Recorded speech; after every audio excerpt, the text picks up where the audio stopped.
Hey guys, Lord Naren White here, the Holy Ghost, the one true God, back with you with the next video in my series reading A Christmas Carol by Charles Dickens. Without further ado, returning to A Christmas Carol as read by Lord Naren White. Oh, captive, bound, and double ironed, cried the phantom, not to know that ages of incessant labor by immortal creatures for this earth must pass into eternity before the good of which it is susceptible is all developed. Not to know that any Christian spirit working kindly in its little sphere, whatever it may be, will find its mortal life too short for its vast means of usefulness. Not to know that no space of regret can make amends for one's life's opportunity misused. Yet such was I, oh, such was I. But you were always a good man of business, Jacob, faltered Scrooge, who now began to apply this to himself. Business! Cried the ghost, wringing its hands again. Mankind was my business. The common welfare was my business. Charity, mercy, forbearance, and benevolence were all my business. The dealings of my trade were but a drop of water in the comprehensive ocean of my business. It held up its chain at arm's length, as if that were the cause of all its unavailing grief, and flung it heavily upon the ground again. At this time of the rolling year, the spectre said, I suffer most.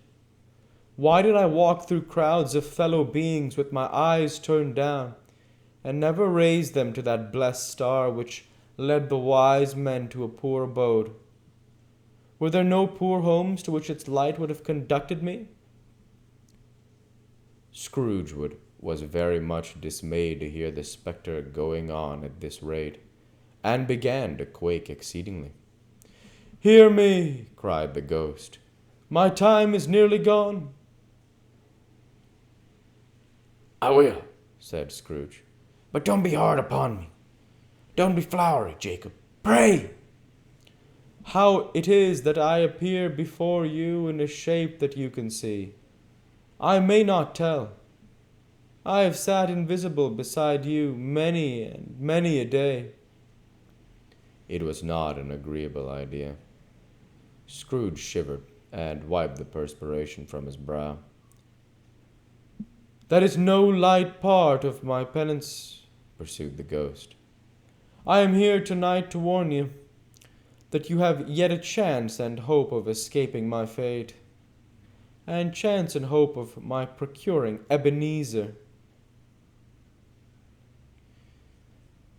You were always a good friend to me, said Scrooge. Thank ye.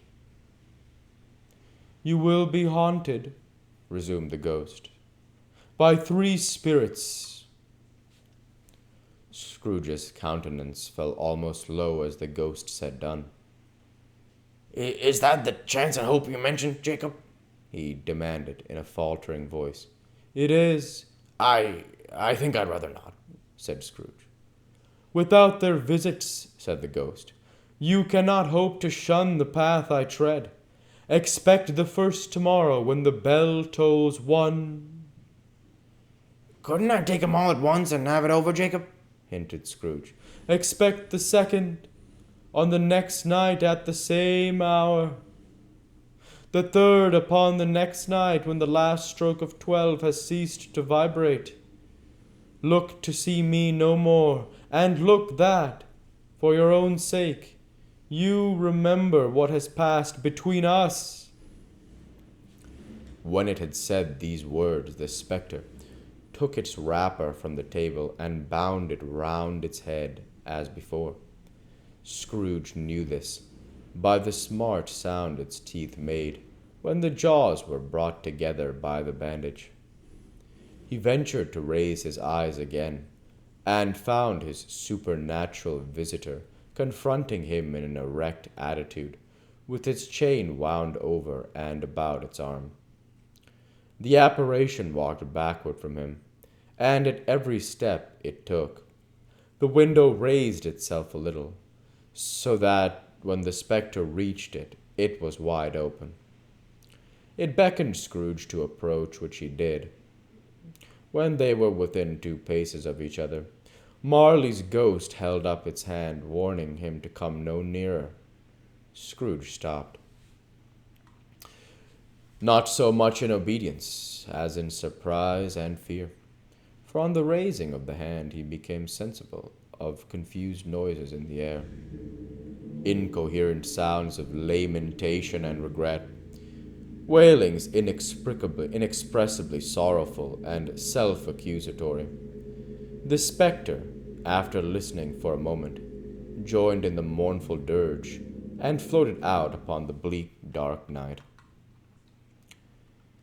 Scrooge followed to the window, desperate in his curiosity. He looked out. The air was filled with phantoms, wandering hither and thither in restless haste, and moaning as they went. Every one of them wore chains like Marley's ghost. Some few, they might be guilty governments, were linked together. None were free. Many had been personally known to Scrooge in their lives.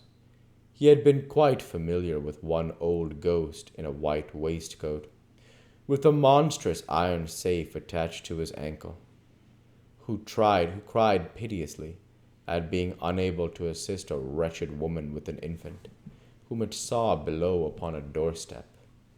The misery with them all was, clearly, that they sought to interfere for good in human matters, and had lost the power forever. Whether these creatures faded into mist, or mist enshrouded them, he could not tell. But they and their spirit voices faded together, and the night became as it had been when he walked home. Scrooge closed the window, and examined the door by which the ghost had entered. It was double locked, as he had locked it with his own hands, and the bolts were undisturbed. He tried to say, "Humbug!"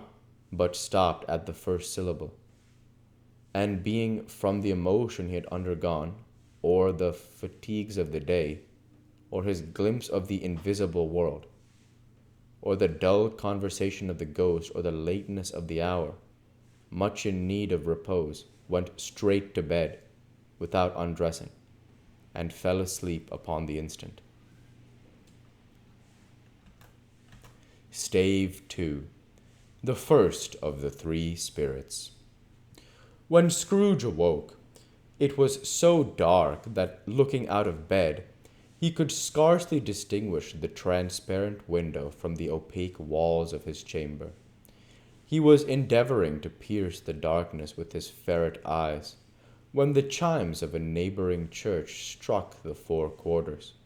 So he listened for the hour. To his great astonishment, the heavy bell went on from 6 to 7, and from 7 to 8, and regularly up to 12. Then stopped. 12. It was past 2 when he went to bed. The clock was wrong.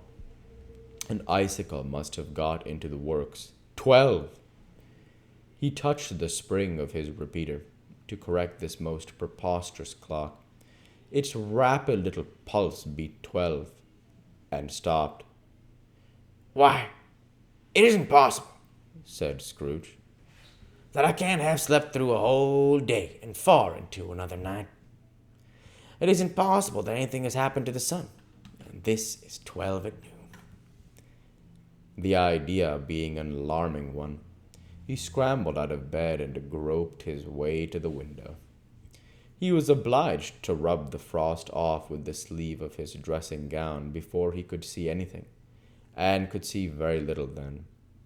All he could make out was that it was still very foggy and extremely cold, and that there was no noise of people running to and fro, and making a great stir as there unquestionably would have been if night had beaten off bright day and taken possession of the world.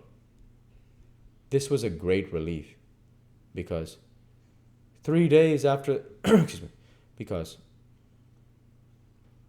3 days after the sight of this first exchange,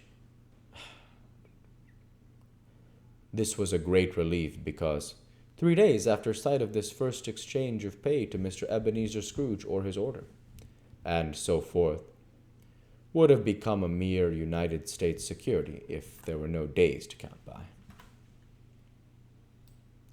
We'll go ahead and stop there for this week. As usual, I want to say thank you for watching, and I hope you enjoyed. Please like, comment, and subscribe, as it greatly helps the channel.